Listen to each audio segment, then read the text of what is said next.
The following is a CNBC original production.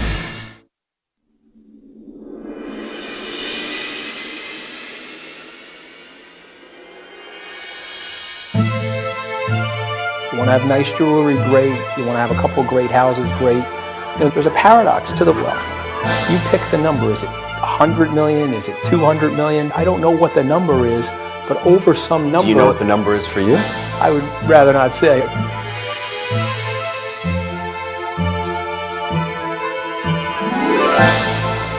It makes me nervous that they're growing up with a lot of money. I think there's a lot of people out there that say, wow, we're so lucky. So why don't we just shower our children with everything that we didn't have growing up? I don't need this. I don't need this to live. What do you say to somebody out there who's just sort of a middle-class person? What do you tell them when they look at the life that you're leading? I don't know what to tell them. I don't want to apologize for it.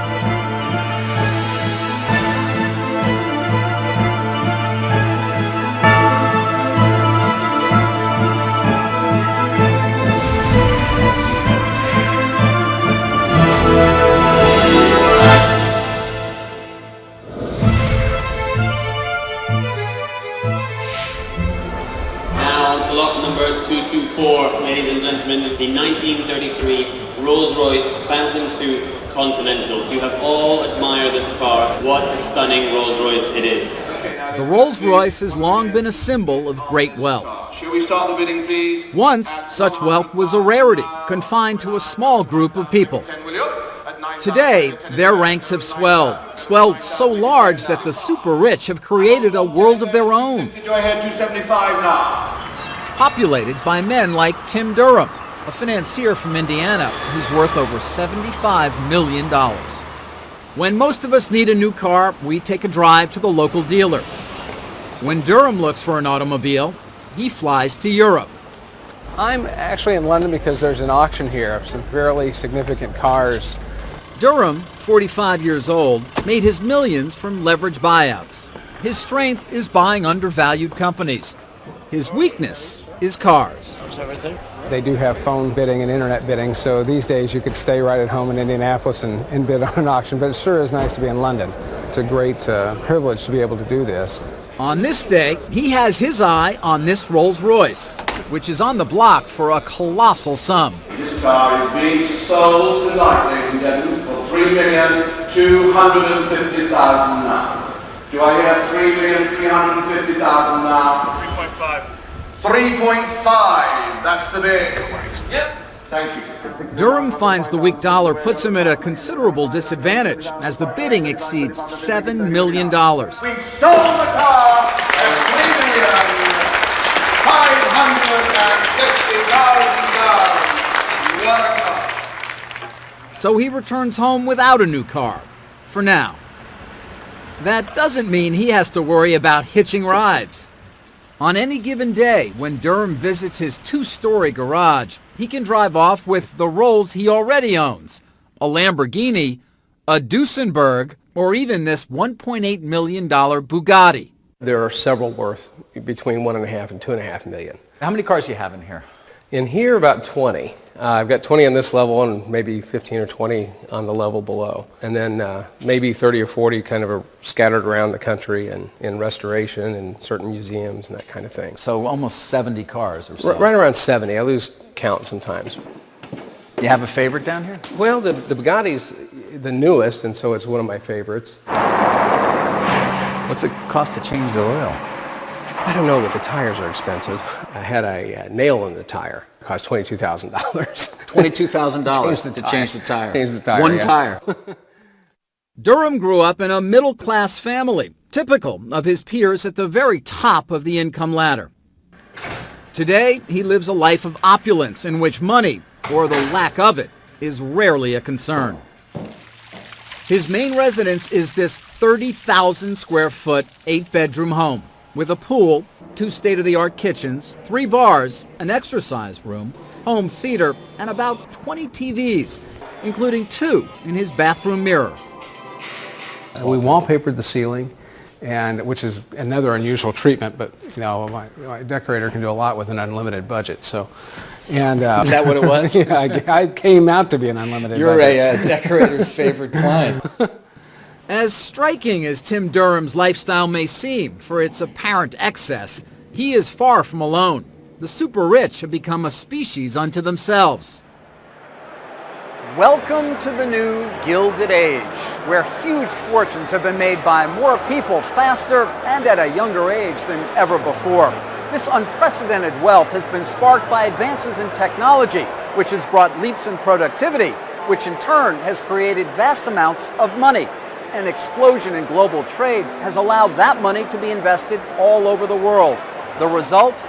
Extraordinary sums that have descended on hedge fund managers, private equity partners, entrepreneurs, and real estate tycoons. They're not merely rich, they are the super rich. In 1985, there were only 13 billionaires in the U.S. Today, there are more than 1,000. According to the Federal Reserve, 49,000 U.S. households now have between $50 and $500 million in net worth, and 125,000 households are between $25 and $50 million. What strikes me today, even much more than the size of the greatest fortunes, is just the staggering number of fortunes. It's the breadth as well as the depth that has absolutely no precedent. Historian Ron Chernow authored biographies of J.P. Morgan and John D. Rockefeller, the founding members of the last Gilded Age. We've never seen such an explosion, a veritable carnival of wealth being created in the United States, along with the very same kind of extravagant and conspicuous consumption that we saw in the late 19th century. The history of the American economy is that periodically it goes through these great bursts of creativity and technological innovation, where new technologies and new products are spawned that in turn create colossal new fortunes. In the period immediately following the Civil War, we had the advent of the railroad and the telegraph, the telephone, still photography, motion pictures, and all of these things created tremendously profitable new industries, and also a particularly extravagant and conspicuous kind of consumption that was so gaudy and so novel in American history that it was dubbed the Gilded Age. I assume the toys of the incredibly rich then are somewhat similar or analogous to the toys of the incredibly rich now? The toys of the rich tend to change very little over time. The super wealthy people then wanted to have large estates, amass beautiful art collections, have gigantic yachts. You would find exactly the same thing today. I guess the place where there would be the most obvious difference is that the private railroad cars of the first Gilded Age have been traded in for private jets in the second. That's certainly true for Tim Durham. The divorced father of 4 makes frequent use of a private jet that can take him, on very short notice, wherever he'd like to go. You're wasting a big portion of your day now when you go commercially. So it is a nice convenience to have. Nice is an understatement. For research purposes, we took a ride on Durham's plane to see how the other half lives. We flew on Durham's plane to Durham's boat, which he keeps in Miami. The 4-bedroom, 100-foot yacht, which sells for between $6 and $7 million, runs Durham $5,000 a month just for docking fees. Now, how many times have you actually been on this boat in the last year? Maybe 4 times this year. 3 to 4 times a year. Yeah, not a great allocation of resources, no. But so what? I mean, it's not going to make you a poor man, right? No, not at all. It's just, I'm probably harder on myself. You know, making money is a game. And when I don't play the game well, I get upset with myself. A math major at Indiana University, Durham went on to get a law degree and worked as a corporate attorney in the 80s. Then he started to buy and sell companies. I learned how to look at undervalued companies and look at turnaround situations. When I started, I bought a forging operation, put a machine shop with it. I virtually had no money, so borrowed everything, and I think I netted somewhere around $15 million on that first deal. So you made $15 million off of the initial deal. My first deal. So that helps. And it helps if your first deal works. And so that propelled me into a lot of other ventures. In 1998, Durham founded Obsidian Enterprises, a holding company he uses to acquire small and mid-cap companies. For Durham, and many like him, making money when you don't need any more becomes a way to keep score in life. Keeping score is important. Yeah, it is keeping score. And I don't think anybody can sit there and say, I need another $1 billion. Does another $1 billion help Warren Buffett? No. He can probably make it on the first 50. But why does he keep going? Because it's a challenge. And I think that that's really what making money is about. After you get to a certain level where, your basic needs are paid for, the rest of it is not necessary. Have you gotten to that level? Oh, where I don't need it? Oh, yeah, sure. I don't need this. I don't need this to live. What do you say to sort of somebody out there who's trying to make it work every single day, who's just sort of a middle-class person? What do you tell them when they look at the life that you're leading? Well, I don't know what to tell them. I'm not, I don't want to apologize for it. I think it's what a lot of people strive for because, everybody wants to live the American dream.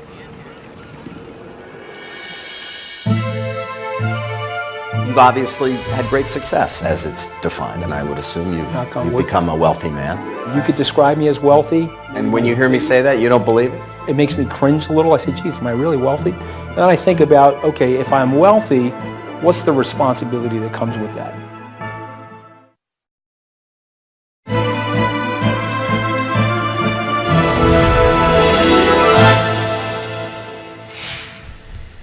It's 6 a.m. in an upscale neighborhood on Long Island. You don't get to be master of the universe by sleeping in. 43-year-old Anthony Scaramucci grabs his liquid breakfast and is out the door. A 12-hour workday starts the moment he gets in the backseat of his car, heading to Manhattan. He makes a call to a partner in Tokyo about a potential investor. Okay, so he's running like $1.3 billion. He's got it spread out into different hedge funds and different asset classes. Scaramucci, with an estimated net worth over $85 million, is a beneficiary of one of the greatest money-making creations in the history of Wall Street, the hedge fund. An investment fund that uses borrowed money to enhance its returns and is only open to high-net-worth clients. Skybridge Capital. His firm raises money from wealthy individuals and institutions. It invests that money with promising young hedge fund managers. Once we find the manager, you give that manager anywhere from 25 to say $50 million of capital. And then in exchange for that capital, they give us a piece of their business. We share that piece of their business with our underlying investors. Scaramucci's career has unfolded during the golden age of hedge funds, which now manage $2.6 trillion. All right, guys.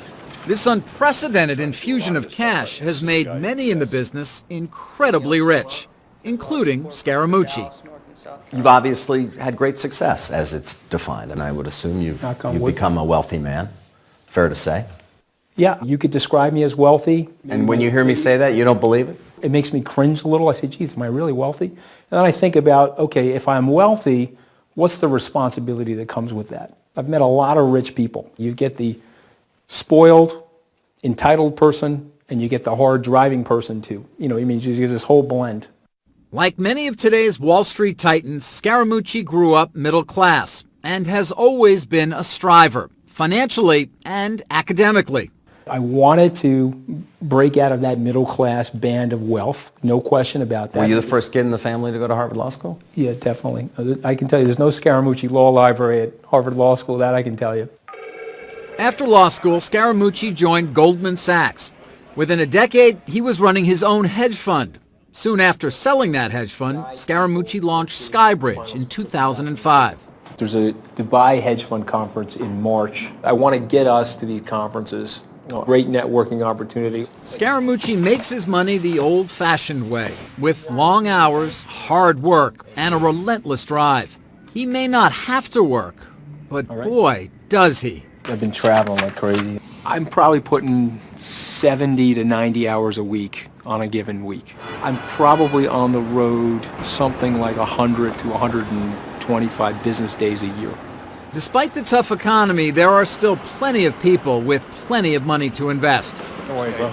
With his pitch at the ready, Scaramucci spends a lot of his time hunting for new clients. We just did a deal where the guy had $100 million under management. Right. We gave him 50. Yeah. Now he's got 150. Then we went out and raised him. Your strategy is Scaramucci often conducts business here at the exclusive Core Club.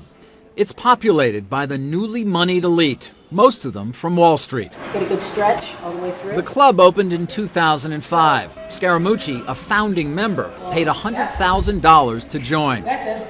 It's an oasis for investment bankers, hedge fund managers, and private equity partners, people who are both envied and occasionally scorned.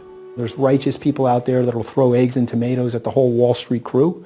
There's another group of people who will say, you know what? A lot of giving has come from Wall Street. Once hailed by Fortune magazine as the king of Wall Street, billionaire Stephen Schwarzman, the co-founder and CEO of the private equity firm the Blackstone Group, was soon pilloried for spending millions to throw himself a 60th birthday party. A year after that, Schwarzman won muted praise when he gave $100 million to the New York Public Library. Fairly or not, Schwarzman has become the public face of Wall Street's excess. But there's an endless parade of people you've never heard of who, like Schwarzman, have each earned hundreds of millions, if not billions of dollars over the last several years. Even in a financial community accustomed to extraordinary wealth, that's attracted scrutiny and criticism. A hedge fund basically that's charging 2% and 20% of the profits, that simply is close to highway robbery.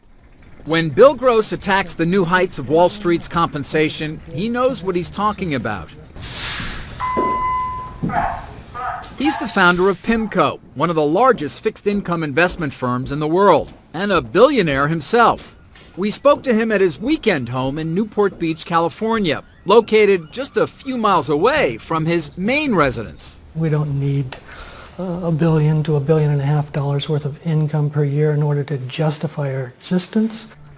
Gross pens a widely read monthly letter to PIMCO investors. This one, entitled Enough is Enough, attacks Wall Street's new rich. The rich are different, you write, but they're not necessarily society's paragons. And let's face it, I'm wealthy too. You're one of the wealthier men in this country. Yes, Sue and I share a cornucopia of benefits, and I'm not dismissive of that. But let's face it, a hedge fund manager that's making $1 billion a year is really looking at a scorecard, not at something that he or she can buy. I mean, after the first house or two, and after those 2 or 3 majestic paintings, and of course the airplane, if hedge fund managers want to keep score, let them go out and play a game of soccer or basketball.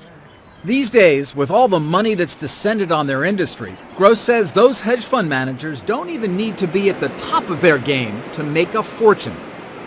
For example, a $1 billion hedge fund with a modest annual return of 10% will generate $40 million in fees, a lavish windfall split by a very small group of people. It wasn't always that way. They had really good numbers, but fourth quarter. Oscar Schaefer, the manager of the $2.2 billion hedge fund OSS Capital, has been in the hedge fund business for over 40 years. Back in the 60s, give money to a hedge fund was like giving dirty pictures in an alley. So what happened? What changed? Well, what happened was a lot of money was thrown at it. You know, in the 80s, if you couldn't throw a football or couldn't play a guitar, you couldn't make $1 million before you're 40. Then people got in the hedge fund business, it was easy to do it. And it's still pretty easy to do. Well, now it's even easier. Why is it even easier? Because there's more money in that business. If you have a lot of assets, even if you have poor performance, you can make a lot of money. Mr. Schaefer's office. More money than Schaefer could ever have imagined when he started out. I think when I graduated from Harvard, if I had gone into a law firm, or if I became a doctor, or if I became an analyst or hedge fund manager, we'd all make the same. Not anymore. The stratospheric sums being made on Wall Street today have led to a new kind of disparity in wealth among the professional classes. The highest paid doctors are neurosurgeons, and according to the Medical Group Management Association, in 2007, the top 1% of neurosurgeons earned an average of $2.7 million. In that same year, the top 25 hedge fund managers earned an average of $877 million. And according to Institutional Investor's Alpha magazine, that top 25 made 5 times as much in 2007 as they did in 2001. Schaefer's hedge fund returned 26% to investors in 2007, which means that he and a handful of his partners took home over $130 million for their work. Well, you've had an extraordinary year this year, and you run a fairly sizable hedge fund. So we've been talking a lot about money here, obviously. Oscar Schaefer's having a pretty good year this year, correct? Correct. We're paid very highly. There's no other business back then or now where you can make as much money. Enough money to afford the beautiful vista from a penthouse apartment on Central Park. For Schaefer, the view from the top is dizzying, and he's far from alone. Historian Ron Chernow says a major difference between the Gilded Age of yesterday and today is the number of people able to take advantage of the riches to be made on Wall Street. Wall Street, if you go back a century or more, was dominated by very small private partnerships, limited amount of capital. Whereas today there are so many firms, and these are gigantic firms. Wall Street is just much bigger, both in terms of number of people and the amount of money. Yes, I have more stuff now. I've got more homes, and I've got access to different things that are really fun and really neat. Okay, but I had enough, back then. I don't remember saying, geez, I really need to have a private aircraft when I was living as a middle-class kid on Long Island in the 1970s. For Anthony Scaramucci, the definition of wealth and its ultimate possibilities are hard to quantify. You want to have nice jewelry, great. You want to have a couple of great houses, great. There's a paradox of the wealth, David, right? You pick the number. Is it 100 million? Is it 200 million? For my parents, maybe it's $1 million. Okay, I don't know what the number is, but over some number... Do you know what the number is for you? I would rather not say. I'm not quite there yet. Let's put it that way. Do you think the wealthy among us believe that they are worth just as little as everybody else on a human level? The ones who I like do. The ones who don't, those are the narcissists, and they're not that fun to be with. I try to help them understand why they need to keep spending and why they can only live in one mansion for 2 years until they get tired of it and get the next one.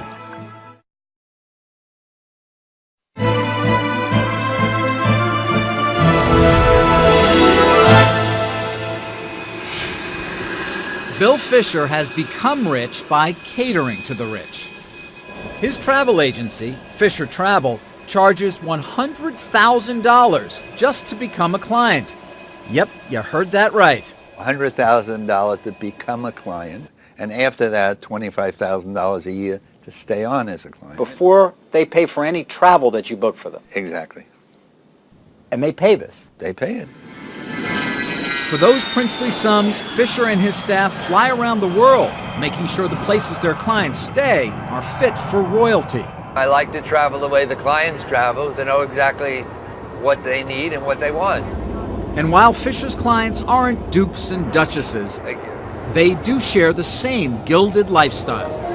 Young people, 20s, 30s, 40s, usually with 2 or 3 children.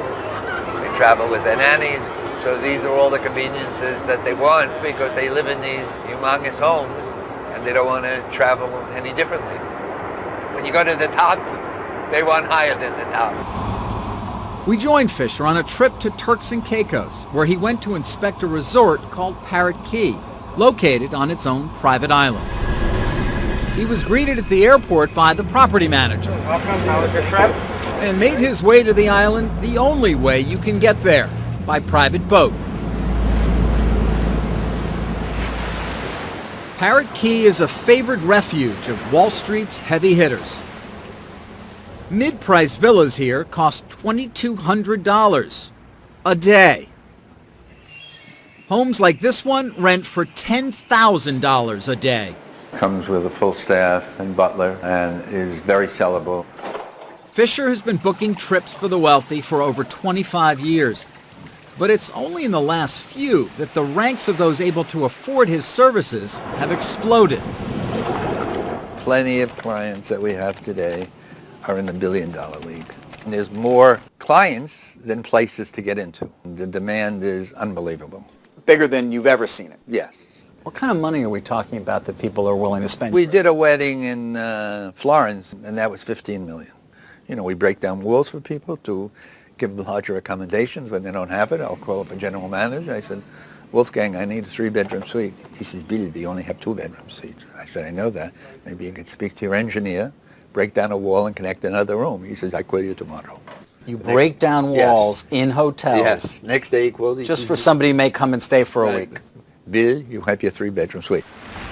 If Wall Street has a really rough couple of years here, is your business going to suffer? I don't think so. I think the people that we're dealing with are pretty isolated. I mean, they'll have their ups, they'll have their downs, but these are people that could basically afford everything.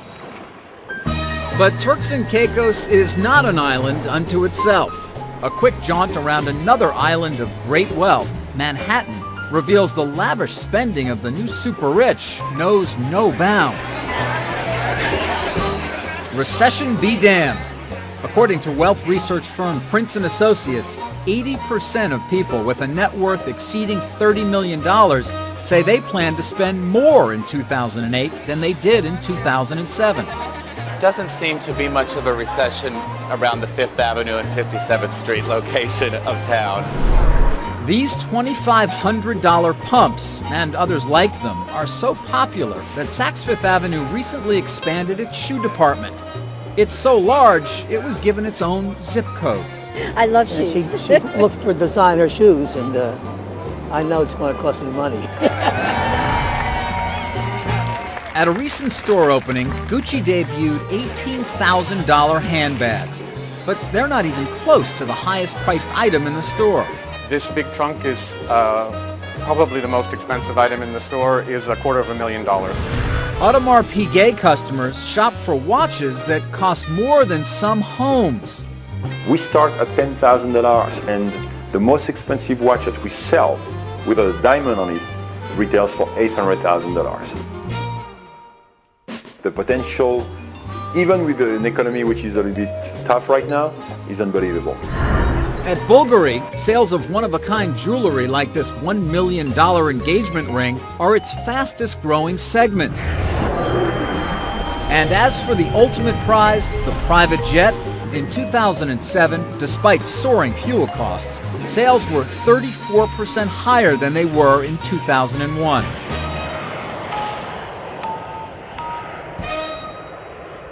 And that's not the only spending that's gone sky high. In stark contrast to the wretched housing market for the rest of the country, the high end of Manhattan real estate has never been hotter. This building, 15 Central Park West, is just the latest example. An ultra-luxury condo and a monument to exceptional wealth. The building's 202 apartments were each sold for an average of $10 million, long before they were completed. Now that the building is open, tenants are being offered millions more to sell. 15 CPW is home to a who's who of the new super rich. Goldman Sachs CEO Lloyd Blankfein spent $26 million on his pad. Google exec Omid Kordestani shelled out $29 million for his digs. And hedge fund manager Daniel Loeb outspent them both, paying $45 million for a penthouse. Where does the desire to spend such vast sums come from? And why are so many of today's super rich willing to spend so lavishly? Those are questions only a shrink could answer. I try to help them understand why they need to keep spending and why they can only live in one mansion for 2 years until they get tired of it and get the next one. Psychiatrist Carrie Sulkowitz counsels CEOs, Wall Streeters, and entrepreneurs on corporate strategy and negotiation. But inevitably, their conversations turn to the personal issue of conspicuous consumption. There are people who choose to live extraordinarily conspicuous lives in some ways, with many, many homes, with the plane, with all the accoutrements, so to speak, that comes with great wealth. What differentiates them in terms of the way they choose to use their money? The ones who come from deprived backgrounds, the ones who have deep insecurities emotionally for whatever reason, it's as though they need to prove something with this wealth. And so it's not just enough to have it and to have a more than comfortable life and to give money to charity. They have to go beyond that and show everybody that they've really, really made it. I think spending money on these conspicuous items is also a form of competition. And that's one of the ways they can flex their muscles, is in who has the bigger house or the better plane. Do you think the wealthy among us believe that they are worth just as little as everybody else on a human level? The ones who I like do. The ones who you and I would probably want to have dinner with feel that way. The ones who don't, who have this air of superiority and who really believe that somehow they're better human beings because they have bigger bank accounts, those are the narcissists. And they're not that fun to be with. But they bill a lot of hours. You know, I've got plenty of work to keep me busy. But you're wealthy. I mean, you'd be I don't described feel as wealthy. I don't know why. I'm going to keep working. I don't know if I can afford to have a hugely different lifestyle, to be honest. even with $10 million. Yeah, it's absolutely shocking.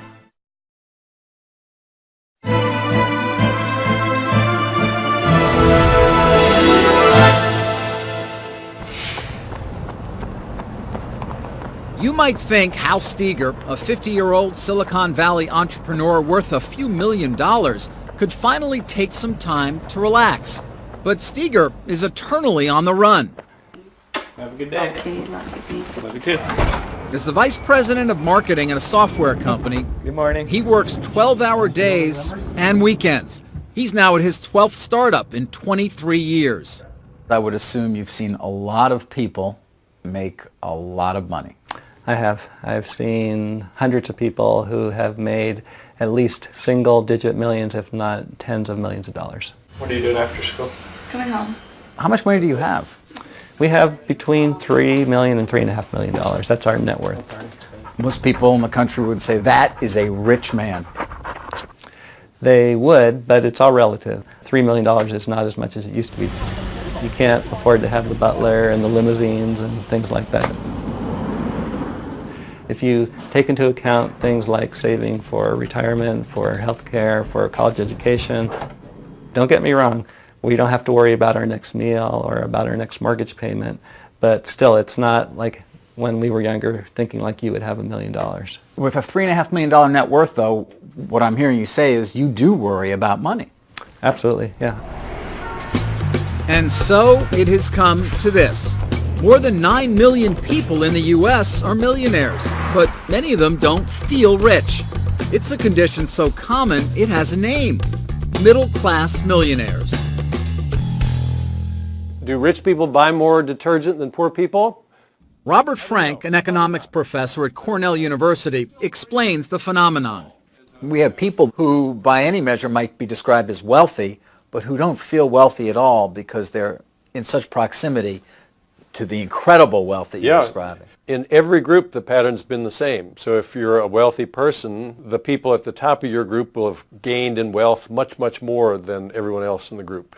So 90% of the people in any group feel poorer than before in relative terms. The millionaires used to be able to afford nice views of Central Park West from a penthouse apartment. Now the billionaires get those apartments. In an apartment building in Brooklyn, New York, a woman worth more than $10 million still schleps up the stairs of a 6th-floor walk-up. In 1996, Laurel Tooby, a freelance business writer making about $40,000 a year, started a website for media professionals called Media Bistro.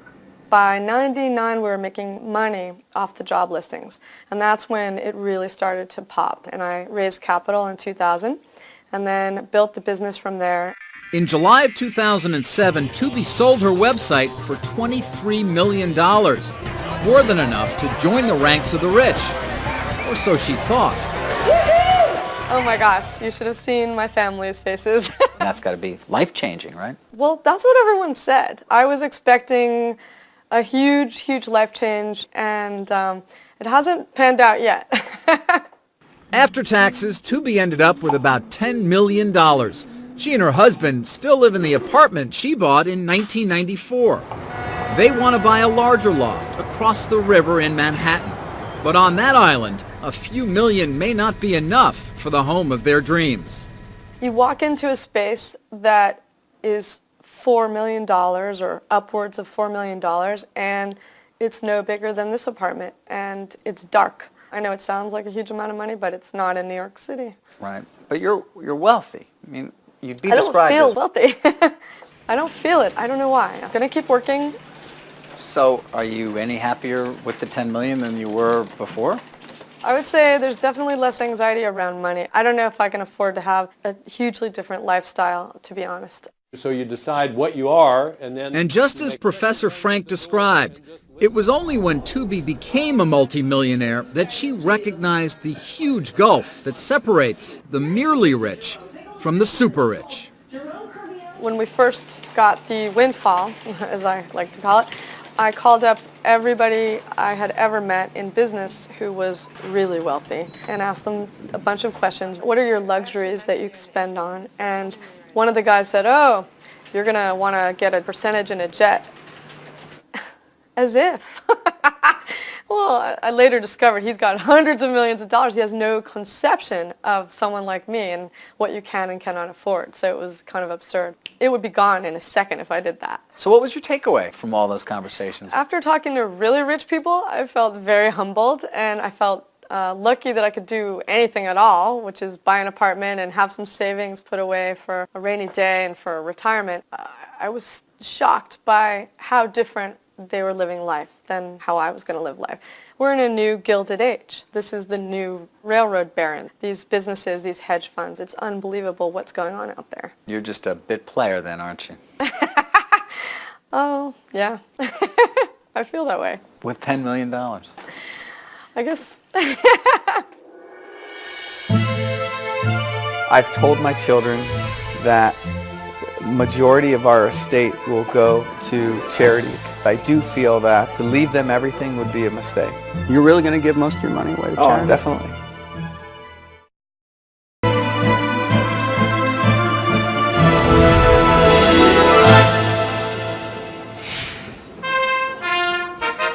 In October 2003, Glenn Stearns got married in royal style.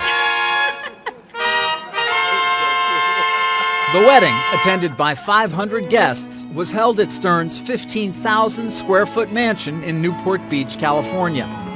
The lavish affair included a 100-person staff, a 6-tier $5,000 wedding cake tree, and 50,000 flowers. I promise you this, there is nothing that I would not give. All told, Stearns walked to the altar, set him back $1 million. I, Glenn Stearns. I, Glenn Stearns. Take you, Mindy Burbano. Take you, Mindy Burbano. For richer, for poor. For richer, for poor. That's hard to say, isn't it? Stearns is far from poor. But given his humble origins, it's understandable why the mere mention of the word makes him tongue-tied. Stearns grew up in this 800-square-foot home in a working-class neighborhood of Maryland. He failed 4th grade and fathered a child when he was 14 years old. I thought the world was over. But now you look back on it as an important beginning. I think you need to learn through pain, maybe, and you need to find what is the positives of anything you do. By age 25, Stearns had turned his life around. He graduated from college with an economics degree, moved to California where he got a job as a loan officer, and started his own mortgage company. Today, Stearns Companies, a financial services firm, has brought the 44-year-old a privileged existence and an estimated net worth in excess of $100 million. But because Stearns believes his hardscrabble beginning was crucial to his success, he tries to keep his children grounded. It's about opportunity, son. And opportunity sometimes comes like that. You got to seize it, okay? Stearns has 3 sons from his first marriage, a daughter with his new wife Mindy, and triplets on the way. The daughter Stearns fathered at age 14, Charlene, now has a child of her own and is expecting another. It makes me nervous that they're growing up with a lot of money. I think there's a lot of people out there that say, wow, we're so lucky, so why don't we just shower our children with everything that we didn't have growing up? But the best way, I think, to make a difference in your child's life is to give them their own empowerment, to allow them to grow and feel that they are responsible for their own success. To help instill that sense of responsibility, Stearns insists that his kids do chores to earn money. 14-year-old Colby removes algae from the pond. 10-year-old Trevor was mowing the lawn. But you're not done the grass, son. I know. You got your water. Go. Stearns and his life lessons are always close by. You don't just quit a job in the middle of the job. I didn't quit. All right. But chores may not be enough to keep kids humble when they're surrounded by a level of opulence most people can only dream of. This is your main residence, but you have a number of others. We saw some video of a beautiful place in Fiji where you go frequently. Love that place. Get away. You got a few other homes too, though, don't you? A couple, you know. What's a couple? We've got a place in Hawaii. That's great, right on the beach. Place in South Africa, which is, again, was a whim. Do you ever go? No. And we have a place in Maryland, right under Sugarloaf Mountain, which is great. And got a place in Montana? Yeah, we got a great ranch that I have a few partners in the ranch. And you're living a great life. Yeah. You got some homes you don't even go to. I mean, I'm living a great life. Definitely. It is a life that's not without its challenges. While it may be a high-class problem, the decision of how much money to leave to descendants and how much to charity is a wrenching one for many of the super-rich. The numbers are staggering. According to the Boston College Center on Wealth and Philanthropy, over the next 50 years, the richest Americans will leave behind roughly $27 trillion. In a brownstone on the Upper East Side of Manhattan, some of the richest Americans debate what to do with their money while they are alive and after they're gone. We've been looking at our wills again. And now that our kids are older, what do we do? Tiger 21 is part wealth management, part therapy group for the very wealthy. Its members pay $30,000 a year in dues. Small change for those who feel the burdens of big money. Do I want them to know that they have money? Does it take away their incentive? My son works, 12 hours a day, 14 hours a day. They know, but they know that it's mine. Michael Sonnenfeld made his fortune in real estate. He founded Tiger 21 in 1999 with 6 members. Today, its ranks have swelled to 170. The number one non-financial concern is children.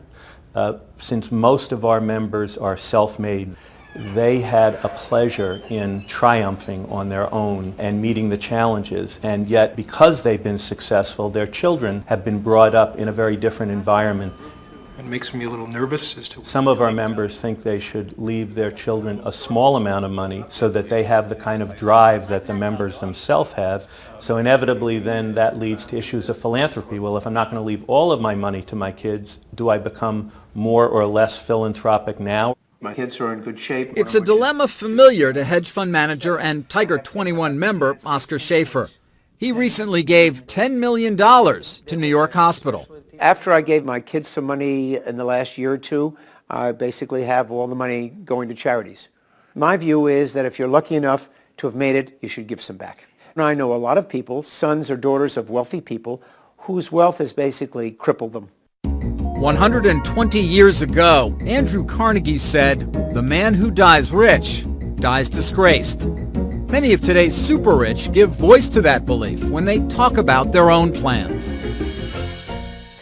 I've told my children that majority of our estate will go to charity. So I'm struggling a little with what does that mean? How much money is that? And I haven't quite figured that out. But I do feel that to leave them everything would be a mistake. All right. You're really going to give most of your money away to Oh, charity? definitely. My goal is to be able to create enough wealth that I could really change something. What's enough wealth?